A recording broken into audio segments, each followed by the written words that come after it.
গতকালকে একটা দুর্দর্শ চুরির ঘটনা ঘটে। দুর্দর্শ চুরিতে আমার ভাই সোহেল ওনার একটা কি গাড়ি চুরি করে ভাই? Gixxer SF. কিভাবে গাড়িটা চুরি করে বলেন তো? আমি আমার শ্বশুরবাড়িতে রাত 11টার পরে গেছি। আমার ঘুমাইতে ঘুমাইতে রাত 2টা হয়েছে।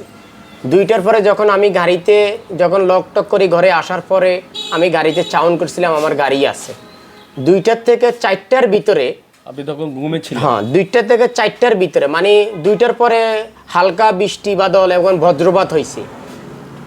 বজ্রপাত হওয়ার পরে 2টার থেকে 4টার ভিতরে, মানে বজ্রপাত হওয়ার পরে এর ভিতরে যে আমি লকটা ছিল, তখন আমি 2টার দিকে যখন আমি লক টিভি দেখি আমার গাড়ি আছে। এর পরবর্তীতে 2টার থেকে 4টার ভিতরে আমার চোখ মানে ঘুম ভেঙে যায়। 4টা বাজে ঘুম ভেঙে যায়, মানে 4টা বাজে আমার ঘুম ভেঙে যাওয়ার পরে তখন আমি বিছনার আমার রুমের ভিতরে বিছনার দেখি আমার চাবি নাই। তখন আমার ওয়াইফের কই, দেখো তো আমার চাবিটা কই। উনি দরজা খুলি দেখি আমার মোটরসাইকেল নেই। পিছনের দরজা দেখছে, উনি পিছনের দরজায় গেছে। এটা হচ্ছে সামনের দরজা, পিছনের দরজা দিয়ে উনি যাই দেখি ওনার ওই পিছনের দরজা খোলা। পিছনের দরজা খোলা, উনি পিছনের দিকে ঘুরিয়ে আসি দেখে ওখানে একটা বডি আর আমার নিজ বাইক চাবি আর একটা এটিএম বুথের কার্ড আর ওই যে তারা ওই যে একটা তোয়াইল্লা ফেঁসাই আসছে, এই মানে ওগুলা ওখানে বাইরে পাইছে।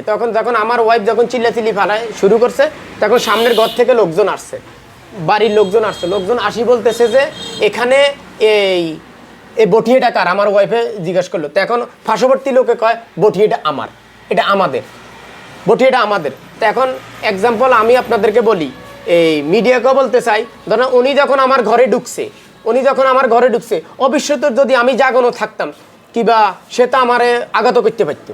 এই বডি দিয়ে যেহেতু সে আপনার এখানে গেছে সাবির জন্য, হ্যাঁ, তো সে তো আমার আঘাত করতো কিবা আমার উনি তো হত্যার উদ্দেশ্য গেছে, তাই না? আচ্ছা, এই ব্যাপারে কি আপনার কোনো কারোর প্রতি কোনো সন্দেহ? না, আমার কারোর প্রতি কোনো সন্দেহ নাই, কারোর প্রতি কোনো অভিযোগ নাই। আপনি কোনো আইনিভাবে কোনো? হ্যাঁ, আমি আইনগত ব্যবস্থা নিতেছি। আইনিভাবে ব্যবস্থা? হ্যাঁ, আমি আইনগত ব্যবস্থা নিতেছি। আচ্ছা, এখানে ব্যাপার হয়েছে যে উনি যেহেতু আপনার হয়েছে যে যারা চুরি অথবা ডাকাতি করতে গেছে তারা বডি নিয়ে ওনাদের দরজা খুলে ওনার রুম থেকে চাবি নেওয়ার জন্য গেছে। যদি কোনো কারণে উনি জাগি যাইতো ওই সময়, হয়তো তারা এই বডি দিয়ে তাদেরকে আঘাত করে হয়তো কোনো খারাপ ঘটনা ঘটতে পারতো। তো আমি যারা প্রশাসন আছেন অথবা যারা বর্তমানে ক্ষমতাসীন দল আছেন, আমি আপনাদেরকে বলবো, আপনারা যদি মাদকের বিরুদ্ধে জোরে মানে ভালো ব্যবস্থা নেন, তাইলে হয়তো দেখা গেছে সমাজে অনেক খারাপ ঘটনা ঘটা থেকে হয়তো আরও সংখ্যা কমে আসবে। তো সবাই সাবধানে থাকবেন এবং নিরাপদে থাকবেন, সবাই সবার প্রতি খেয়াল রাখবেন। আল্লাহ হাফেজ, আসসালামু আলাইকুম।